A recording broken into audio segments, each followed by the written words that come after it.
শিক্ষক সমিতির আজকের এই সাধারণ অধিবেশনের একেবারে সভাপতি পর্যায়ে কমিটি গঠন হয়েছে। আমি এক নালায়েক মেহনুসা মালিক উচ্চ বিদ্যালয়ের সহকারী শিক্ষক। আমাদের সিদ্ধান্তের অনেকটা পাশ কাটিয়ে আবেগ অনুরাগ বিরাগের বশবর্তী হয়ে বিশেষ করে আমরা এই সংগঠনটাকে শুরুর দিকে আমার স্যার তো বলতে ভুলে গেছেন, প্রথম যখন মিটিং হয় প্রথম মিটিং থেকে শেষ অবধি মিটিং পর্যন্ত আমি আবুল হোসেন উপস্থিত ছিলাম এবং কার্যকরী রূপে উপস্থিত ছিলাম, কথা দায়িত্বশীল ভূমিকায় উপস্থিত ছিলাম। সব যাই হোক, এই প্রতিষ্ঠানটা একে মায়ের মতো মনে করি। ওনারা উদ্যোগ নিয়েছেন কিন্তু এটাকে গোলাপে রূপান্তর করার ক্ষেত্রে এক ফুটা যদি গাম ধরে আমি আবুল হোসেনের গাম ধরেছি। সব আমি আপনাদের দরজায় দরজায় গিয়েছি, প্রত্যেকটা প্রতিষ্ঠানে গিয়েছি এবং স্যারেরা, প্রধান শিক্ষক স্যার, সহকারী প্রধান শিক্ষক স্যার এবং সম্মানিত শিক্ষকদের যে পরিমাণ মায়ার মতো দেখছেন, আমাকে ভুলে উঠতে দেখেছেন।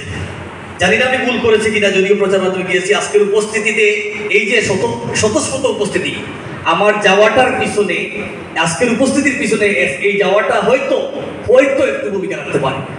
আমি স্বাগত জানাচ্ছি, কারণ আল্লাহর সিদ্ধান্ত আসলে অনেক বড়। আমি চিন্তা করেছি সাংগঠনিক সম্পাদক পদে, কিন্তু আমার এখানে সম্মানিত বিচারক মন্ডলী এবং যে সার্চ কমিটি গিয়েছে ওনারা সহসাধারণ সম্পাদক পদে আমাকে নির্বাচিত করেছেন। আমি সন্তুষ্ট চিত্তে খুশি হলাম। আপনারা যারা আমার অনুরাগী, আপনারা খুশি হয়ে যাবেন ইনশাআল্লাহ। আমি মনে করি এখানে প্রত্যেক স্যার যদি এখানে প্রস্তাব আকারে আসতো, আমি মনে করি আমাকে মাহরুম করতেন না। আমি সম্মানিত সভাপতি, নতুন নবাগত সভাপতি, সাধারণ সম্পাদক এবং কার্যকরী কমিটি, প্রতিষ্ঠালগ্ন কমিটি, প্রত্যেক প্রতিষ্ঠানের সম্মানিত প্রধান শিক্ষক, প্রত্যেক প্রতিষ্ঠানের সম্মানিত সহকারী প্রধান শিক্ষক, সহকারী শিক্ষক, সবার প্রতি কৃতজ্ঞতা জানাচ্ছি।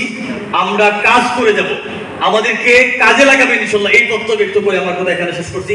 আসসালামু আলাইকুম ওয়া রাহমাতুল্লাহ।